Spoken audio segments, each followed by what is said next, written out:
And there was an interview from the My First Million podcast. They were doing an interview with this guy who has launched several $100 million plus brands or $1 billion brands, or has invested in these when they were really early in health. And he had this playbook. And at the same time, they had a challenge where the hosts and him off air before they recorded decided to come up with a few random ideas for things that could be disruptive in the e-commerce space.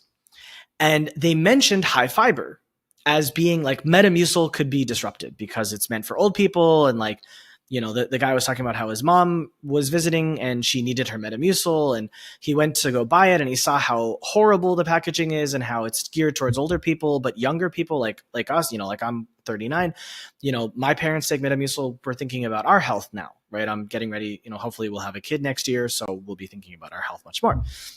And that clicked with me because the other guys agreed with him that fiber was something that could be disruptive.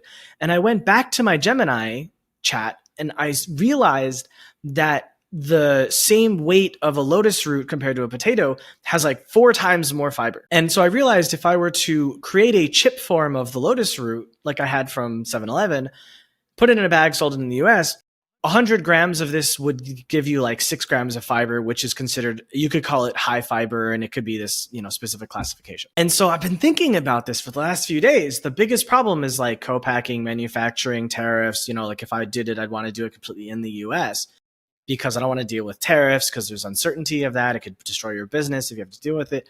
And so I'm like, okay, can I find a manufacturer that has it all? Or do I have to find a manufacturer that deals with other vegetables and I have to find the supply chain and plug it into them and have them, create the different flavorings and seasonings? So like this has been in my head and I've left it alone for the last few days because I've been really busy with other things, but it's like in my head. And that's what I was thinking about in Japan. I love it. And when you said lotus, I immediately went to fiber. We had an office in Singapore and I used to eat a lot of it. And it's not here. I mean, you get it kind of in like Chinese food restaurants. It'll be like in a preserved, way, nothing that's kind of like probably as fresh as you'd have it. I mean, the convenience stores in Japan, Singapore, throughout Asia are great. They're so much better. They're not 7-Elevens like they don't have hot dogs and Slurpees. It's like, people actually eat there. And so, listen, I think everyone has to eat. How I handle business is I let them sit. As Cass would tell you, I have 100 business ideas a day,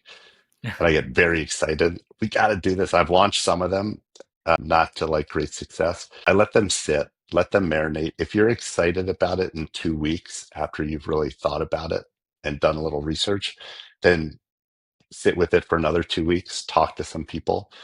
And then if you come out of that process that you're still really fired up, do it. What's the most important thing that you've learned in your life so far? We'll use that to end the conversation. I mean, the most important thing across everything, so I'm not talking about like business cheat codes and just life, is that your network is your net worth. Treat people how you want to be treated. It sounds very biblical, but like it's true. Like give, give, give. The more you give, trust me, the more you will get back. And as I have kids starting out in the world, I just keep saying, my son Miles, who has an AI company in New York City, go to events, go to 2 a night, see how you can help. Go with a mentality of how can I help you in every conversation? And that will build a network, which will translate into your net worth. It's what I did when Gary Vaynerchuk showed up at my office. He just left his father's company and his dad didn't give him equity. I know his dad very well, and he's first generation, Russian immigrant. And he said, I have an idea to like sell social media services like I've done with Wine Library TV. I have no money. I've never made over 100 grand. I can't even afford an office.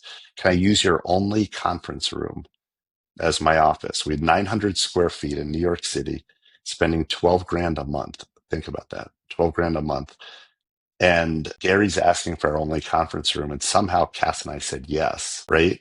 Because we wanted to help this entrepreneur who we kind of got a kick out of. We thought he was funny.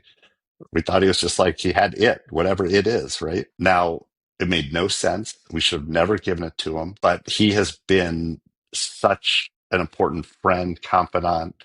I mentor him. He mentors me. We're kind of constantly bouncing off each other. Treat every schmuck who shows up with that same respect, and you will have a really fruitful life, because you may have businesses that come and go, but those people who are connected to you will always be connected to you if you treat them well. And that's been a consistent, not only in business, but personally. I'm the same friends from high school. I have the same friends from college. Thanks for watching. If you liked this insight, I've handpicked another video for you right here on the screen. For more actionable strategies that get you real results, hit subscribe.